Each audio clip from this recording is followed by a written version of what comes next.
Salut à tous, c'est Tony. Donc là,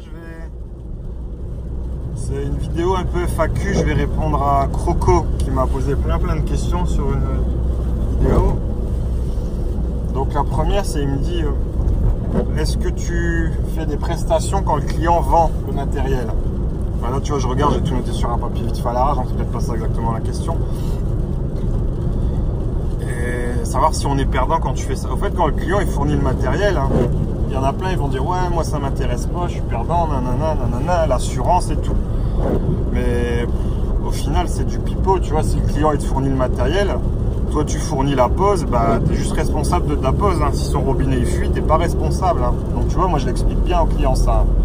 Je veux bien que vous fournissez le matos, ça me dérange pas, mais je suis responsable uniquement de la pose, pas du produit. Donc tu vois, s'il y a une fuite sur mon tuyau à moi, je viens, je refais le boulot, il n'y a pas de souci. Par contre, si son robinet il fuit, le client il se débrouillera pour le démonter et aller le ramener où il a acheté. Donc déjà, tu vois, moi ça me dérange pas, mais c'est le client qui est perdant. De plus, bon ça c'est pour le côté un petit peu administratif, assurance et tout, tu vois, pour t'expliquer le pourquoi du comment. Après, tu vois, si c'est un bon client, je vais pas le faire chier, hein. Je vais aller chez lui, il me paye un café, je démonte son robinet, et puis il ira le ramener et j'irai lui réinstaller quand j'ai le temps, tu vois. C'est ça, que tu saches.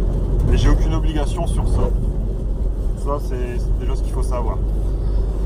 Après, le côté financier, bah ouais, tu prends pas de commission sur le matériel. Mais si tu es intelligent, je dis pas que je suis intelligent, hein, mais je suis moins bête. Et bah, tu augmentes ta main d'œuvre et puis c'est tout. Hein. Je sais pas, si tu devais toucher 300 € de ta journée et 100 balles de commission, bah du coup chez le client tu lui mets pour 400 balles et puis c'est tout. Hein. Tu vois, il a voulu fournir le matos, il se débrouille. Hein. Toi t'es pas là pour... Quand c'est les affaires, t'es pas le Père Noël, hein. T'es pas là pour faire des cadeaux à tout le monde. Hein. T'es là pour gagner de l'argent, donc c'est comme ça. Donc voilà, ça c'est la première réponse pour le matos et ma main d'œuvre. Après il me demandait si je facturais à l'heure ou au forfait. Alors ça je l'ai déjà expliqué dans plein de vidéos. Quand c'est du dépannage, c'est toujours à l'heure. Tu factures à l'heure le déplacement, le matériel avec ta commission. Par contre après, tu vois, quand c'est du gros, bon après il faut savoir les professionnels, souvent moi je fais pas de devis quand il y a moins de 1000 ou 1500 balles. J'y vais, je répare et puis c'est tout. Qu'il y a de la confiance et donc voilà. Par contre les particuliers, tu es obligé de faire un devis au-delà de 150 €. Donc au vu du prix du gasoil pour les râleurs et du taux de la main d'œuvre, si tu dépasses plus d'1 ou 2 heures chez le client avec les pièces, si tu vois qu'il y a plus que ça, bah faut faire un devis, sinon tu vas avoir dans le cul. Donc quand c'est ça, après, bah tu vois, quand c'est un devis, c'est forfait. Hein. Donc tu forfaitises ton devis, hein. Il y a ta main d'œuvre, tout est inclus, donc ça devient un forfait. Mais sinon, après, bah tu forfaitises tout tes... Je sais pas si ça se dit forfaitise. Après, tu mets un forfait sur ta journée de boulot avec le déplacement inclus quand tu fais des gros chantiers. Hein. Je sais pas, tu vas chez un client... tu dois faire tout son circuit de chauffage ou tu refais sa salle de bain, c'est un forfait. Hein. Toi, tu calcules à peu près le temps que tu prends et puis c'est tout. Hein. Et tu fais un forfait, c'est le prix max, c'est le prix à la fin. Donc ça, c'était pour ça. Donc après, tu me demandais si je faisais des contrats avec des syndics, des agences ou des sociétés. Moi, j'ai aucun contrat, sauf avec mon assureur pour être assuré, c'est tout. Je veux pas de contrat, il n'y a rien du tout. Comme ça, je suis tenu à rien du tout. Et quand je bosse pour un client, tu vois, c'est une histoire de confiance. La première fois, j'y vais. Et si après, il m'appelle un samedi et qu'il voit que je suis là le samedi, bah, il sait qu'il peut compter sur moi le samedi ou le dimanche. Après, il sait que j'ai une famille. Hein. Ouais, des fois, je pars en vacances. Mais tu vois, j'ai pas de contrat. Et je peux pas avoir de contrat parce que je suis tout seul. Donc, tu vois, quand je suis en vacances, tu comprendras bien que quand je suis au Portugal, en Espagne ou à l'autre bout du monde... Si un professionnel a un souci sur son toilette, tu comprendras bien que je peux pas me déplacer pour venir réparer son toilette. Donc quand c'est ça, bah, soit je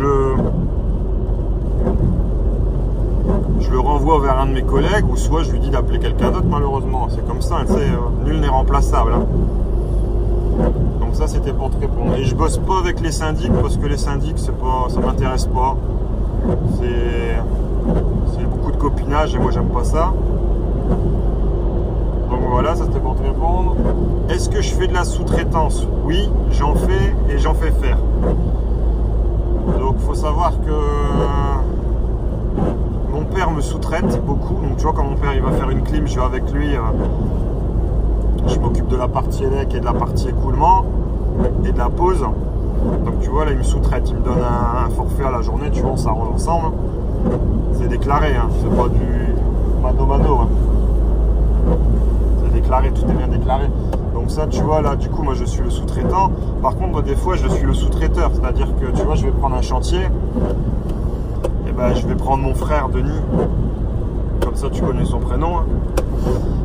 Et je vais prendre mon frère et du coup, je lui donne des tâches à faire où il vient avec moi pour accélérer le chantier. Donc là, c'est pareil, il y a une facture qui est établie. Et je lui paye sa facture. Donc tu vois, voilà, ça, je le fais. Mais tu vois, je ne le fais qu'avec mon père, mon frère et un ou deux collègues, c'est tout, tu vois. Et ça se fait beaucoup entre artisans, il faut le savoir. D'ailleurs, tu peux faire, si les deux sont soumis à la TVA, tu peux faire des factures avec TVA auto-liquidée. Ça, c'est plutôt pratique. Mais ça, après, c'est à avoir aucun partenaire. Donc comme ça, je t'ai répondu à ça. Qu'est-ce que je pense des artisans qui disent qu'ils sont trop taxés? Bah, celui qui dit qu'il est trop taxé, c'est-à-dire qu'avant il était moins. Donc forcément, ça sème un peu le doute. Ça veut dire qu'il faisait quoi, le mec? Il faisait du black, il faisait... Parce que je vais pas te mentir, moi le taux de prélèvement que j'ai, franchement, d'une année sur l'autre, je le vois pas bouger depuis 5 ans, hein, je vais pas te mentir. Après, je sais que si je fais beaucoup de dividendes, de bénéfices à la fin de l'année, je sais que je vais devoir payer, mais tu vois, c'est pareil, hein, c'est des fourchettes. Hein. Quand tu es intelligent, tu connais les fourchettes et tu les dépasses pas. Ou si tu les dépasses, bah, tu sais à quoi t'attendre. Celui qui se plaint qui est trop taxé, c'est qu'il n'a pas prévu le coup, qui est pas assez malin, et voilà. Ou qui faisait du black et que maintenant il ne peut plus faire de black, il fait que du déclaré. Et qui est vachement emmerdé parce que ça va plus dans sa poche directement. Donc ça, c'est ce que j'avais à dire sur ça. Après, bah, les artisans qui font du black, j'ai déjà fait une vidéo sur ça. Franchement, s'ils aiment bien prendre dans leur poche droite pour mettre dans leur poche gauche, ça les regarde, mais il n'y a que des perdants à faire du black, hein, tu vois. Il n'y a que des perdants. Quand un jour ils iront à l'hôpital et qu'ils attendront 5 heures parce que il n'y a pas d'infirmière, ils comprendront que le black ça sert à rien. Mais t'as beau avoir plein de black, le black ça sert à rien quand tu vas à l'hôpital. Donc tu vois, c'est ce qu'il faut retenir. Vaut mieux payer tes charges, au moins tu as une retraite, ça paye tout le monde et puis c'est tout, quoi. Faire du black c'est de l'égoïsme pour moi, ça. Sani broyeur, et après qu'est-ce que je pense des sani broyeurs? C'était la dernière question. Alors les sani broyeurs, j'en installe des SFA, je pense de mémoire, ou des Watermatic, je sais plus, ça dépend. Je suis vraiment pas un fan du sani broyeur, mais tu vois, à tout problème il y a une solution, et des fois c'est la seule solution que tu peux mettre chez un client. Parce que tu vois, t'arrives, t'es au 3e étage chez lui, ou t'es dans son grenier, il veut un toilette, t'as pas de colonne en sang, bah, c'est sani broyeur et puis c'est tout, quoi, tu vois, t'as pas le choix.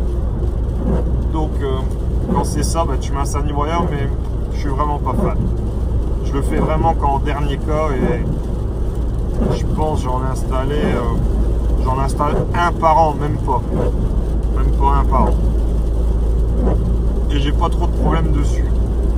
Après souvent, je vais pas te mentir, quand j'installe un sani broyeur, c'est chez une mamie parce que elle va encore dormir à l'étage et que la nuit il n'y a pas de toilette dans sa salle de bain, que la nuit elle doit descendre, elle a peur de tomber, mamie, donc on lui met un sani broyeur dans sa salle de bain. Pas à l'arrache, mais souvent chez les mamies il y a un bidet, donc on enlève le bidet et on se raccorde dessus. Ça c'est le gros classique. Donc sur ça, tu vois, c'est bien pratique parce que comme ça, mamie elle fait son pipi la nuit et elle descend pas, elle tombe pas, elle lui arrive pas des bricoles. Les mamies, elles ont tout entendu parler d'une autre mamie qui est tombée dans l'escalier et qui est restée dans l'escalier. Donc voilà, pour ça c'est bon. Après tu me demandes ce que je pense d'un Grundfos. Franchement, j'en ai jamais installé, donc je vais pas pouvoir te répondre. Il y aura peut-être quelqu'un qui pourra répondre dans les commentaires de la vidéo. Mais ne l'ayant jamais installé, ne sachant même pas à quoi il ressemble, je préfère pas de le prendre. Donc voilà. Bon allez, je vous laisse, j'ai encore un petit peu de route. Salut à tous, c'était Tony.